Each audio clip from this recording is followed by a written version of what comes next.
It's no wonder that in 2021, San Francisco issued only 2,000 permits for new homes. Sure, there are people living in the streets, but that's because we want to make sure the apartments they don't live in are perfect. I don't fear AI anymore because it couldn't possibly be any more robotic than the humans who run things now. I heard that California is overtaxed and overregulated. San Francisco, the city's so nice you'll step in poop twice. It's an area where homeless people were urinating and defecating, and it was starting to annoy the people breaking into cars. So the city tried to build a public toilet last year, but then gave up when the cost hit $1.7 million. Not $1.7 million for a public toilet system. $1.7 million for one toilet. It's finally here. Maher has exposed Gavin Newsom for wrecking California, and I'm genuinely surprised because Maher has long been a fan of the California governor. In a series of blistering tirades against the state, Maher argued that Newsom's overregulation and crushing taxes are what's drowning California. The critique was sharp, biting, and hilarious. So hit subscribe, buckle up, and let's get going. The vast network of regulators, administrators, inspectors, contract reviewers, project managers, fee assessors, special commissioners, zoning officers, and consultants whose jobs seem to be to make sure nothing ever happens and then charge you for it. The people who answer the phone, "Permit office, how may I hinder you?" Maher takes aim at the California government for its obsession with creating new agencies, offices, and task forces that ultimately get nothing done. Instead of solving real problems, the state keeps adding layers of bureaucracy that slow everything to a crawl. Anyone who actually lives in California can attest to how absurd it has become. Something as simple as fixing a garage door can turn into a bureaucratic nightmare. You're often required to secure 2 or 3 different permits, each involving paperwork, fees, inspections, and endless waiting. What should take a single afternoon can drag on for weeks or even months. That's the frustration Maher is ranting about. His point isn't just about inconvenience, but about a system that seems designed to trip up ordinary people while government offices expand endlessly.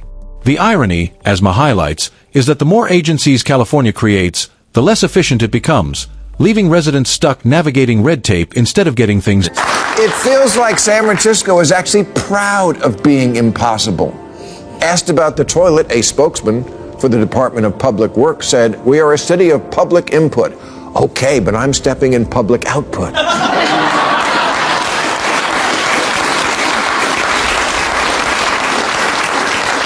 Meanwhile, the median time to get approval to build a house there is 627 days. That's 217 days longer than it took to build the Empire State Building. You need 87 permits, 15 from the Planning Commission, 26 from the Public Utilities Commission and the Fire Department, 19 from building inspectors, 17 from the Public Works, 10 related to public spaces, and 1 from a guy in a t-shirt that says Federal Boob Inspector. So, you see the absurd maze of permits required just to build a house in San Francisco. What should be a straightforward construction process quickly turns into a bureaucratic endurance test. Before a single brick is laid, builders are forced to navigate layers of approvals, environmental reviews, neighborhood hearings, design boards, and compliance checks. Each permit comes with its own fees, delays, and consultants, all adding up fast. By the time you've cleared the full permitting process, you may have already burned through nearly 80% of your total building budget. That's before construction even begins. Maher highlights this as a core reason housing in San Francisco is outrageously expensive. It's not just supply and demand. It's a system that makes building so costly and time-consuming that only the wealthy can afford to play the game. The end result is fewer homes, higher prices. 15% of workers in America work for the government. That's 24 million people with one shared vision: to fine you if your mailbox is too big.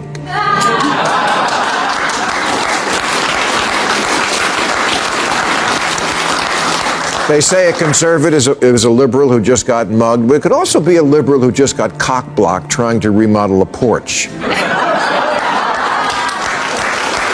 Oh, yeah. Or got a parking ticket because their car was facing out instead of in. Last year, Wyoming began construction on the largest wind farm in North America that will power 2 million homes in Arizona, Nevada, and California. And to think, it only took 18 years. Not to build it, to approve it. 18 backlogged, knuckle-dragging, pencil-pushing, thumb-twaddling, ball-scratching years. And a city increasingly out of reach for ordinary people. Yep, it took a staggering 18 years just to approve a single project that would have delivered wind power to California from Wyoming. Let that sink in. In an era where politicians constantly preach urgency about climate change, a clean energy project was trapped in regulatory limbo for nearly 2 decades. 18 years of environmental reviews, hearings, revisions, lawsuits, and bureaucratic box-checking before anyone could even break ground. By the time approval finally came through, technology had evolved, costs had ballooned, and the political moment had long passed. This is exactly the contradiction critics like Maher point to. Leaders who talk non-stop about green energy, yet preside over a system that makes building it painfully slow and almost impossible. Instead of accelerating solutions, the regulatory maze strangles them. If it takes 18 years to approve wind power, it's fair to ask whether the system is actually designed.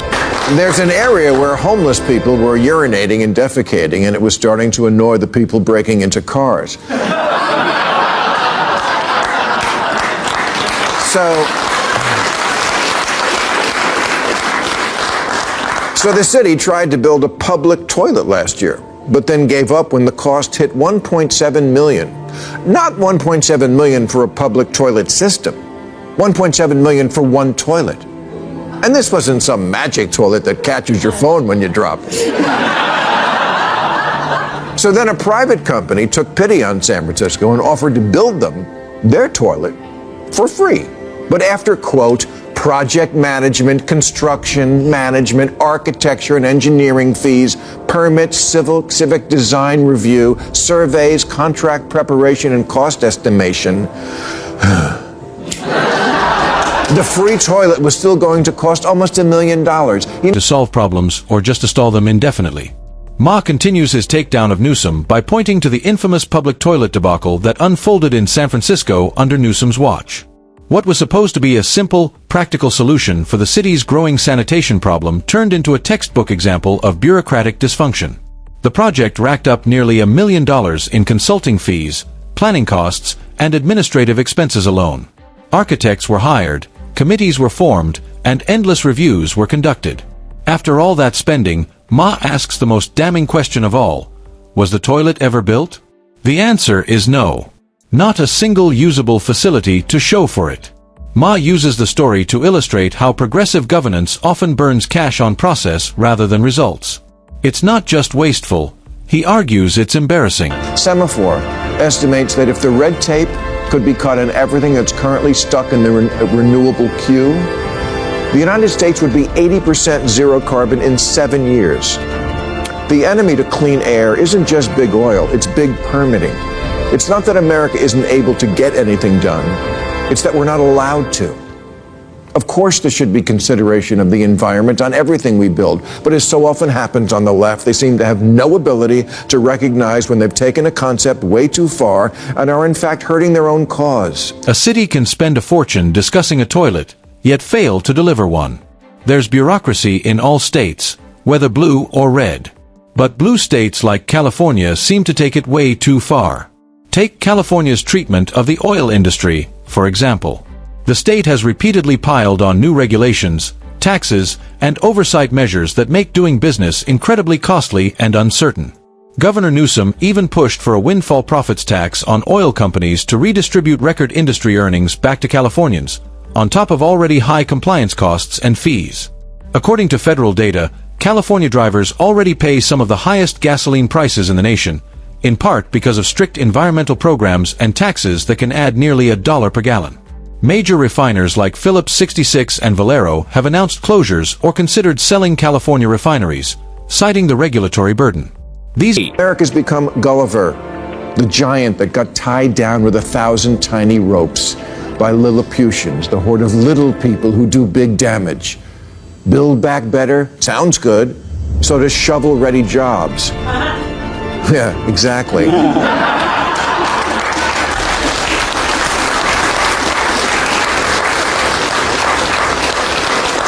As Barack Obama once said, one of the biggest lessons he learned as president was there is no such thing as shovel-ready projects.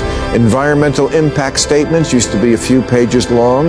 Now they're thousands of pages of legalistic nonsense and take an average of 4.5 years to complete, with thousands of bureaucrats filling out millions of paper forms that kill hundreds of forests to answer the question, is this good for the environment?